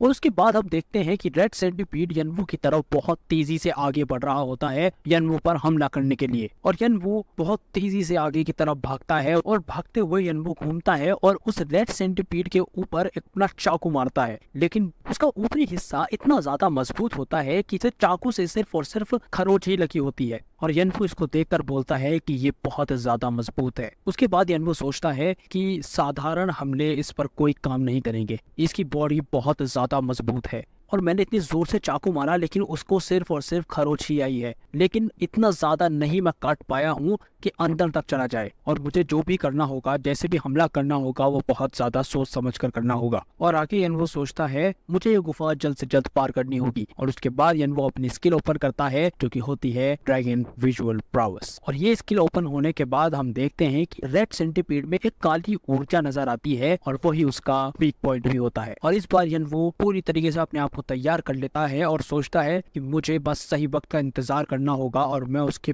बीचों बीच अपना चाकू घुसा दूंगा। और उसके बाद हम देखते हैं कि रेड सेंटीपीड बहुत तेजी से यनवू की तरफ बढ़ रहा होता है। यनवू भागकर उस रेड सेंटीपीड की पीठ पर चढ़ जाता है और बहुत तेजी से अपना चाकू हाथ में लेकर उसके पीठ में घुसा देता है, पर हम देखते हैं कि रेड सेंटीपीड की जो ऊपरी हिस्सा होता है उसके अंदर से चाकू तो चला जाता है, लेकिन उसके अंदर एक और हिस्सा होता है जिसमें से चाकू नहीं जा पाता, और ये सब देखकर यनवू शॉक हो जाता है। और तभी हम देखते हैं कि रेड सेंटीपीड का पीछे का हिस्सा बहुत जोर से यनवू पर आकर लगता है और यनवू बहुत तेजी से दीवार पर टकराकर गिर जाता है और उसके मुंह से खून निकलने लगता है और यनवू बहुत ज्यादा घायल हो जाता है। और उसके बाद एक स्टेटस विंडो आती है जिसमें लिखा होता है तुम्हें बहुत सारी अंदरूनी चोटें आई है और अब तुम सुन हो चुके हो। और उसके बाद अगली विंडो पर लिखा आता है कि रेड सेंटीपीड का जहर तुम्हारे खून में मिल चुका है, अब तुम्हारे अंदर जहर बनने लगा है। और उसके बाद हम देखते हैं कि यनवू दीवार से लगकर पड़ा हुआ होता है और बोलता है कि 4 हड्डियां टूट चुकी हैं और मेरी रीढ़ की हड्डी में 2 फ्रैक्चर हैं और मेरे लेफ्ट वाले थाई की नस फट चुकी है। और थोड़ी ही देर बाद यनवू अपनी आंखें खोलता है और एक स्टेटस विंडो लिखी आती है जिसमें लिखा होता है कि तुम्हारा जो प्लेयर नेचर है कोल्ड ब्लडेड, वो तुमको सामान्य रहने में मदद करेगा। और उसके बाद एक स्टेटस विंडो आती है जिस पर लिखा होता है तुम में अब जहर नहीं बाकी रह गया है, तुमने जहर को झेलना सीख लिया है। उसके बाद हम देखते हैं कि यनवू अपने हाथ में चाकू पकड़ता है, यनवू अब लड़ने के लिए फिर से तैयार हो गया है। और फिर उसके बाद एक स्टेटस विंडो आती है जिस पर लिखा होता है कि तुमने एक और स्किल पा ली है जिसका नाम है फिजिकल रेजिस्टेंस। और इसके बारे में लिखा आता है कि ये एक ऐसी स्किल है जिसकी वजह से तुम अपनी बॉडी का दर्द झेल सकोगे और तुम्हारा सोचने समझने की शक्तियां भी बढ़ जाएंगी। और इसी के बाद हम देखते हैं कि वो रेड सेंटीपीड यनवू की तरफ बहुत तेजी से हमला करने के लिए आ रहा होता है। यनवू जैसे तैसे अपने आप को संभालता है और खड़ा होता है और अपना चाकू पकड़कर उस रेड सेंटीपीड के मुंह में घुसा देता है और उसके बाद चाकू निकाल कर आगे बढ़ता है और सोचता है कि पहले की तरह जैसे मैंने इसके ऊपर से वार किया था तो ऐसे ही अगर मैं वार करूंगा तो उसका कोई फायदा नहीं होने वाला, तो मुझे इस बार इसकी पेट की तरफ से हमला करना होगा। और यनवू वो चाकू रेड सेंटीपीड के पेट में घुसा देता है जहाँ उसका वीक पॉइंट होता है और बहुत तेजी से अपने चाकू को उसके पेट में घुसाए चला जाता है और उस सेंटीपीड में से बहुत सारा नीले कलर का खून निकल के आने लग जाता है और वो लगातार उसको घुसाता रहता है और खून इतना ही ज्यादा बाहर आने लगता है। और थोड़ी देर बाद वो सेंटीपीड मर जाता है और वहीं गिर जाता है और उसको मारने के बाद यनवू भी उस सेंटीपीड के साइड में ही लेट जाता है और उस सेंटीपीड को देख रहा होता है। तभी एक स्टेटस विंडो आती है जिस पर लिखा होता है कि तुमने एक रेड सेंटीपीड को खत्म कर दिया है और तुमने एक ऐसे मॉन्स्टर को मार गिराया है जिसे मारना बहुत ज्यादा मुश्किल है और इसके लिए तुम्हें और ज्यादा इनाम मिलेगा। और इसके बाद हम देखते हैं कि यनवू अपना मास्क हटाता है और अपने सामने पड़ी व्हाइट मोस को देखता है और उसको हाथ में भरकर उठाता है और खा लेता है। और व्हाइट मोस खाने के बाद वो उस रेड सेंटीपीड की तरफ बढ़ता है और उसका जहाँ दिल होता है वहां से काट कर उसका दिल निकाल लेता है और अपने हाथ में पकड़ता है और उसको खाने के लिए अपना मुंह खोलता है और वो उसके दिल को खा लेता है। और इसके बाद सीन चेंज होता है और हम बिल्ड को देखते हैं। ये वही लड़का होता है जो यूल के साथियों से बात कर रहा होता है और ये एरेंडन ग्रुप में है। बिल्ड उन दो लड़कों से पूछ रहा होता है जिनको यनवू ने बहुत बुरी तरीके से पीट दिया था और उन दोनों से गुस्सा करते हुए बोलता है कि मैं थोड़ी देर के लिए बाहर क्या गया, तुम मेरे खाने का ध्यान भी नहीं रख पाए। मुझे तो लगा था मैंने बहुत अच्छे लोगों को भर्ती करा है और तुम्हारा ये हाल किया किसने? हाँ, और ऐसा कोई बंदा जिसे पता है कि तुम एरेंडन के लिए काम करते हो, उसकी हिम्मत कैसे है तुम्हें मारने की? और इसका एक ही मतलब बैठता है कि वो हमें बहुत कम आंक रहा है, मुझे उसको उसकी औकात याद दिलानी होगी। बिल्ड के पीछे एक लड़का खड़ा होता है जो उससे बताता है कि एक मास्क वाला बंदा था जिसने इन सबकी ये हाल किया। और बिल्ड उसकी बात पर रिएक्ट करते हुए बोलता है कि अच्छा, एक मास्क वाला बंदा। और वो पीछे वाला लड़का बोलता है कि हाँ, तुमने सही सुना। और तभी बिल्ड जाने लगता है और जाते हुए सोचता है कि अब मुझे उस मास्क वाले बंदे को तो ढूंढना ही होगा और वो यनवू को ढूंढने के लिए निकल पड़ता है। चैप्टर 9 हम देखते हैं कि एक स्टेटस विंडो आती है जिस पर लिखा होता है कि तुम रेड सेंटीपीड को मार चुके हो, तुमने कुछ ऐसा मार गिराया है जिसे मारना बहुत ज्यादा मुश्किल है और तुम्हें इसके लिए अलग से इनाम दिया जाएगा। और उसके बाद एक स्टेटस विंडो आती है जिस पर लिखा होता है कि तुमने रेड सेंटीपीड का दिल खा लिया है। और हम देखते हैं यनवू के हाथ में जो रेड सेंटीपीड का दिल था वो यनवू खा रहा होता है और उसको पूरी तरीके से खा लेता है। और उसके पेट के हिस्से की तरफ से हम देखते हैं कि कुछ लाल और नीले कलर की ऊर्जा निकलती है। और एक और स्टेटस विंडो आती है जिस पर लिखा हुआ होता है कि तुमने व्हाइट मोस और एक रेड सेंटीपीड का दिल को साथ में मिलाकर खाया है और उसके तुम्हें कुछ जादुई फायदे मिलेंगे।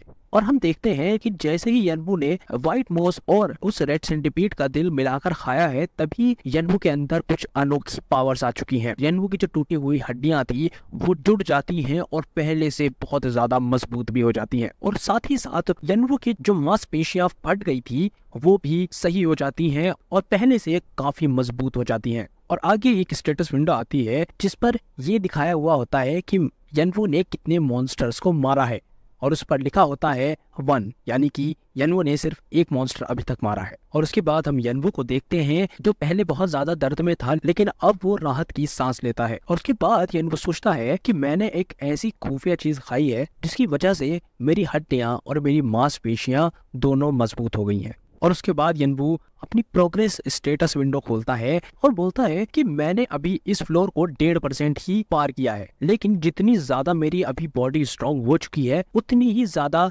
मैं अपनी चोटों से उभर पा रहा हूँ। और आगे अपनी प्रोग्रेस स्टेटस विंडो देखकर बोलता है, मैंने कभी नहीं सोचा था कि एक बॉस रूम क्लियर करने से ज्यादा एक रेड सेंटीपीड को मारने में इतने ज्यादा पॉइंट्स मिलेंगे। और फिर हम यनवो की प्रोग्रेस रिपोर्ट देखते हैं जिसमें आता है कि स्ट्रेंथ 60, एजिलिटी 65, स्टेमिना 62, लेकिन हम देखते हैं कि मैन पावर अभी भी 21 पर है और इसी के साथ कुछ नए स्किल्स भी ऐड हो चुके हैं। और फिर यनवो बोलता है कि मुझे नहीं समझ आ रहा ये मैन पावर बढ़ाने का क्या तरीका हो सकता है। मेरी सारी स्किल्स, मेरी सारी स्टेमिना, एजिलिटी सब बढ़ रहा है, लेकिन मैन पावर ही नहीं बढ़ रहा है। मुझे समझ नहीं आ रहा मैं इसको बढ़ाने के लिए क्या कर सकता हूँ। और उसके बाद यनवो बोलता है कि अगर देखा जाए अभी के लिए मेरे स्किल्स बहुत अच्छे हैं, लेकिन जैसे जैसे मैं आगे बढ़ूंगा तो फ्यूचर में मुझे माना की बहुत ज्यादा जरूरत पड़ने वाली है और जितना मैं बहुत सारी चीजों को मास्टर करूंगा आगे चल के मेरे लिए उतना ही ज्यादा डिफिकल्ट हो जाएगा ये सब कुछ मैनेज करना माना के बिना। और सबसे जरूरी बात तो ये है कि अभी तक भी पूरी तरीके से पावर्स मेरे अंदर आई नहीं है। और आगे बोलता है कि सबसे बड़ी बात तो ये है कि ड्रैगन की पावर मैं पूरी तरीके से यूज ही नहीं कर पा रहा हूँ, जो उसकी एक स्पेशल क्वालिटी है उसको मैं यूज ही नहीं कर पा रहा हूँ। और अगर मुझे प्राचीन ड्रैगन कलाटूस की पूरी तरीके से पावर को इस्तेमाल करना है तो उसके लिए मुझे माना की बहुत ज्यादा जरूरत पड़ेगी। और फिर आगे बोलता है कि चलो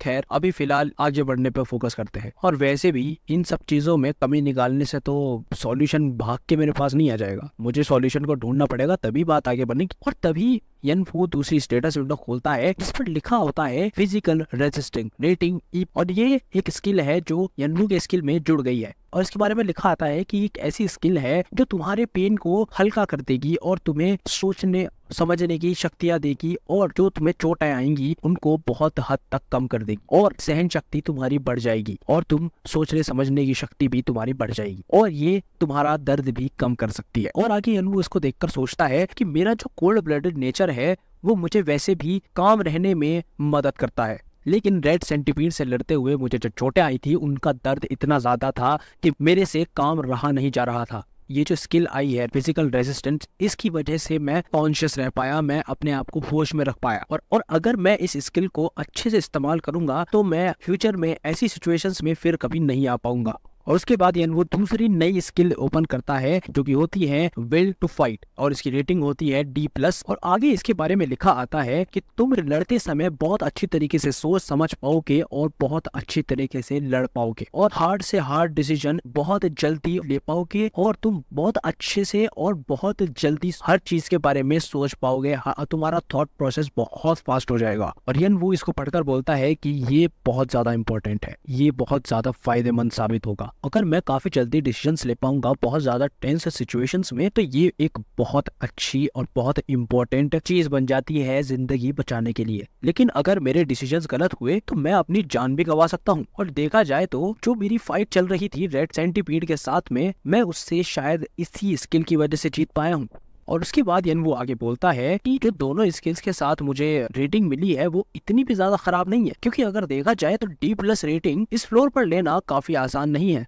और फिर यनवो हल्की सी स्माइल करता है और अपना मास्क दोबारा से पहन लेता है। और उसके बाद हम देखते हैं कुछ चमगादड़ें जो यनवो पर हमला कर रही होती हैं और यनवो अपने चाकू से उनको काट रहा होता है। और उसके बाद एक स्टेटस विंडो आती है जिस पर लिखा होता है कि तुमने इंफ्रासोनिक बैट को मार गिराया है। और एक और स्टेटस विंडो आती है जिस पर लिखा होता है यनवो ने कितने मॉन्स्टर अब तक मार दिए हैं और उस पर लिखा होता है 147, यानी कि यनवो ने 147 मॉन्स्टर्स को अब तक मार गिराया है। और उसके बाद हम देखते हैं कि वो बैट्स वहीं पर मरी पड़ी होती हैं। और उसके बाद यनवो उसमें से एक बैट को उठाता है और उसके नाखून तोड़ लेता है और हाथ में लेकर बोलता है कि हम मुझे मजा आ रहा है। और हाथ में जो उसने पकड़ रखा है उसे देखकर बोलता है कि ये जो है इंफ्रासोनिक बैट्स के ये दांत और नाखून है। और आगे बोलता है कि अगर व्हाइट मोर्स और रेड सेंटीपीड का जहरीला खून इन दोनों को एक सही मात्रा में मिलाया जाए तो एक बहुत बढ़िया घोल तैयार हो सकता है। और अगर वो घोल मैं इंफ्रासोनिक बैट्स के नाखून और दांतों पर डालूं तो ये एक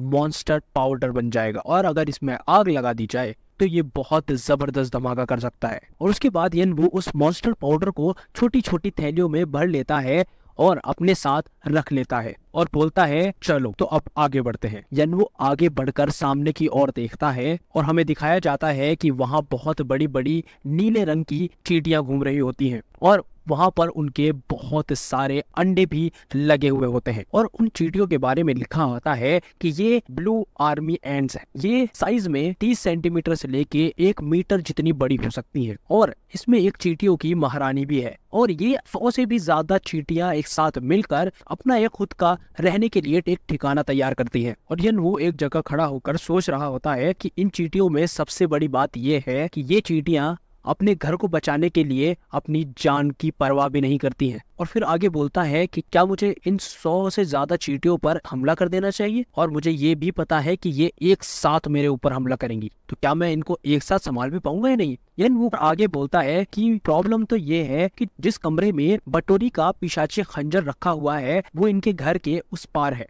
और फिर यनवो उस खंजर के बारे में बताते हुए बोलता है कि ये खंजर एक पिशाचों की सम्राट का था जो कि बहुत समय पहले मर चुकी है, और जहां तक मुझे पता है कि वो इतनी ज्यादा खतरनाक थी कि वो किसी भी जिंदा चीज में से जान निकाल लेती थी और जिससे वो और भी ज्यादा शक्तिशाली हो जाती थी। और अगर किसी इंसान में कोई स्किल होता था तो वो भी उसकी जान निकालने के वक्त ही उसे पा लेती थी और उन स्किल का इस्तेमाल वो दुनिया में तबाही मचाने के लिए किया करती थी। ऐसा बताया जाता है कि आज भी कुछ प्लेयर्स हैं, आज भी कुछ ऐसे कबीले हैं जो उसका नाम सुनकर, जो उसकी मचाई गई तबाही को सोचकर ही डर कर कांप जाते हैं। और आगे यनवो खंजर के बारे में बताते हुए बोलता है कि जिस आइटम पर सबसे कम नंबर होगा वो सबसे ज्यादा बेहतरीन आइटम होगा, और क्योंकि यह खंजर बहुत ही ज्यादा कमाल की चीज है तो इसकी नंबरिंग भी बहुत ज्यादा लो है। उस खंजर को दिखाया जाता है और उसका नाम लिखा आता है बटोरी का पिशाची खंजर और उसका नंबर होता है 352। और यनवो आगे बोलता है कि ये एक 3 इजिप्ट का नंबर है और इसी वजह से ये 300 में आता है और ये एक टॉप टियर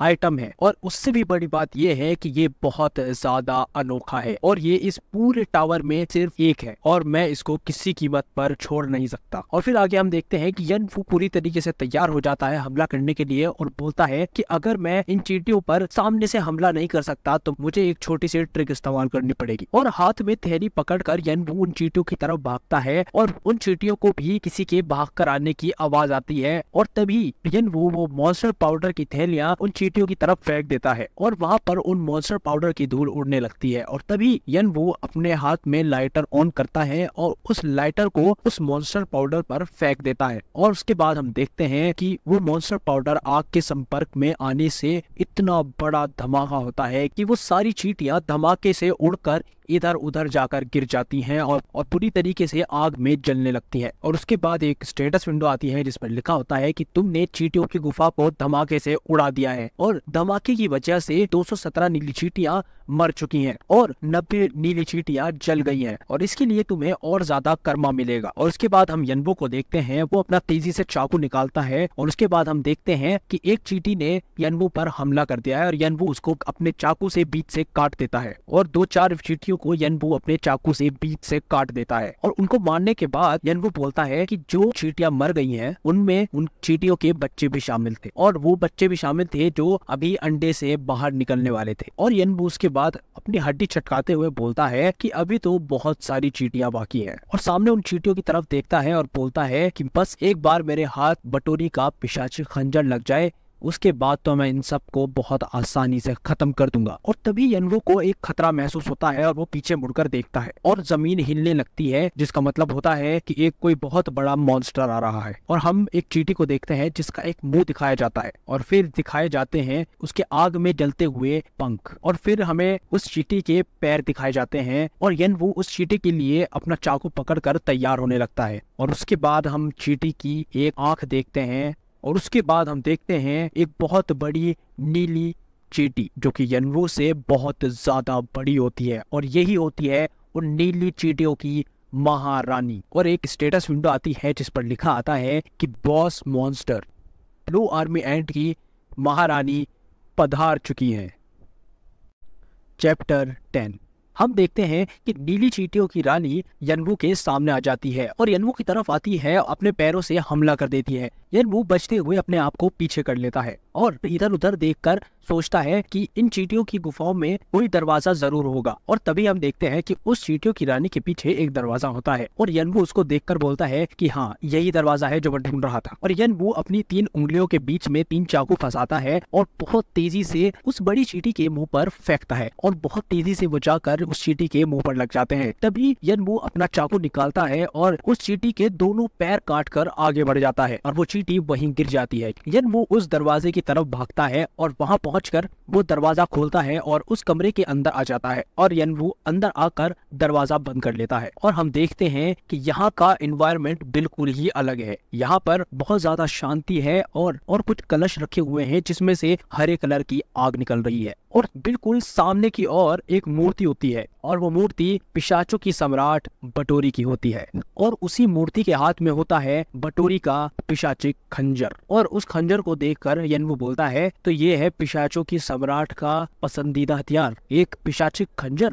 और उसके बाद एक स्टेटस विंडो आती है जिस पर बटोरी के पिशाचिक खंजर के बारे में लिखा होता है जिसका नंबर होता है 352। उसका टाइप होता है एक हाथ से चलाने वाला हथियार और उसका ग्रेड होता है यूनिक। और उसके बारे में लिखा आता है कि ये एक पिशाचों की सम्राट का पसंदीदा हथियार है और ये किसी भी जिंदा चीज में से जान निकाल लेता है। और उसके बाद हम यनवू को देखते हैं जो स्माइल करते हुए बोलता है कि आखिरकार मैंने तुम्हें ढूंढ ही लिया और सोचता है कि बटोरी का पिशाचिक खंजर एक ऐसी चीज है जो मेरे में और जो इस राउंड में सबसे आगे चल रहा है उसमें दूरी कम कर देगा क्योंकि मैं इसको लेकर बहुत ज्यादा ताकतवर हो जाऊंगा। और उसके बाद यनवू उस बटोरी की मूर्ति की ओर बढ़ता है और उस मूर्ति के पास यनवू जाते हुए बोलता है और ये खंजर बहुत सारी चीजों के लायक है, इसमें बहुत सारे ऑप्शन हैं लोगों को मारने के लिए और इसका एक लास्ट ऐसा ऑप्शन है जो कि अभी भी सील्ड है। और उसके बाद यनवू उस मूर्ति के बिल्कुल पास आ जाता है और अपनी आंखें बंद करता है, सांस भरता है और उस खंजर को वहां से उठा लेता है। और जैसे ही यनवू उस खंजर को उठाकर अपने हाथ में लेता है तभी एक काले कलर की ऊर्जा उसके पूरे हाथ पर आ जाती है और उसको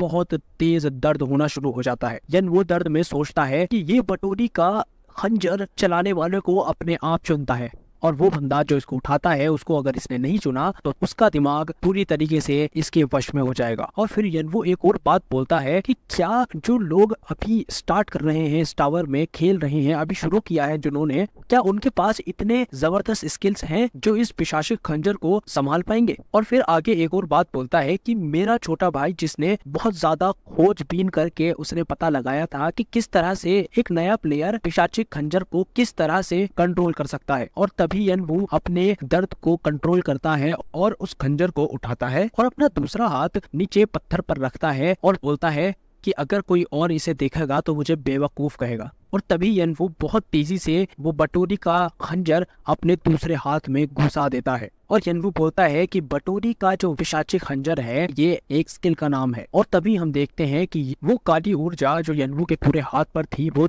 यनवू के दूसरे हाथ पर जिस पर वो चाकू मारता है उस हाथ में ट्रांसफर होनी शुरू हो जाती है। और आगे यनवू बोलता है कि पिशाचों की सम्राट इतनी ज्यादा लालची थी कि वो ये नहीं चाहती थी कि उसका पसंदीदा हथियार कोई इस्तेमाल करे उसके मरने के बाद भी। तो उसने खंजर का असली रूप और खंजर की शक्तियों को हमेशा हमेशा के लिए सील कर दिया और इस दुनिया में हमेशा के लिए छोड़ दिया। और तभी हम देखते हैं कि एक स्टेटस विंडो आती है जिस पर लिखा होता है कि जो सील पिशाचिक खंजर पे लगी हुई थी वो अब हट चुकी है।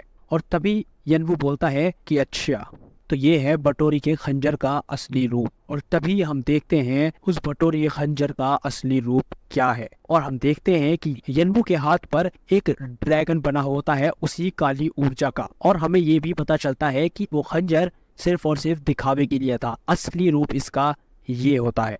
और उसके बाद एक स्टेटस विंडो आती है जिस पर लिखा होता है कि बटोरी का पिशाचिक खंजर का असली रूप और इसका नंबर 66 है और जिसके बारे में लिखा होता है कि ये एक असली रूप है पिशाचों की सम्राट के पसंदीदा हथियार का। ये किसी भी जिंदा चीज में से उसकी जान निकाल सकता है और ये उनकी आत्माओं को खा भी सकता है। और यनवू अपने हाथ को देखकर बोलता है तो ये है पिशाचिक खंजर। और आगे एक स्टेटस विंडो आती है जिस पर लिखा होता है उस खंजर की खूबियों के बारे में जो कि होती है ब्लड मार्क। आगे इसके बारे में लिखा होता है कि अगर इससे जोरदार हमला सामने वाले पे किया जाए तो उसका स्टेमिना और उसका माना वहां से खत्म हो जाएगा और उसको शारीरिक चोटें भी आएंगी और उसके साथ साथ उसे अंदरूनी चोटें भी बहुत सारी आ सकती हैं। और इस पर यनवू बोलता है कि ये एक ऐसी यूनिक स्किल है जो शायद जो इस टावर के हाईएस्ट रैंकर हैं उनके पास भी बहुत मुश्किल से मिलेगी। और आगे एक और स्टेटस विंडो आती है जिस पर और ज्यादा खूबियों के बारे में लिखा होता है, जैसे कि अगर इसको बहुत बढ़िया तरीके से मास्टर कर लिया जाए तो ये सामने वाले की पूरी तरीके से स्टेमिना और उसका माना खत्म कर सकता है और उसको बेजान कर सकता है, उसकी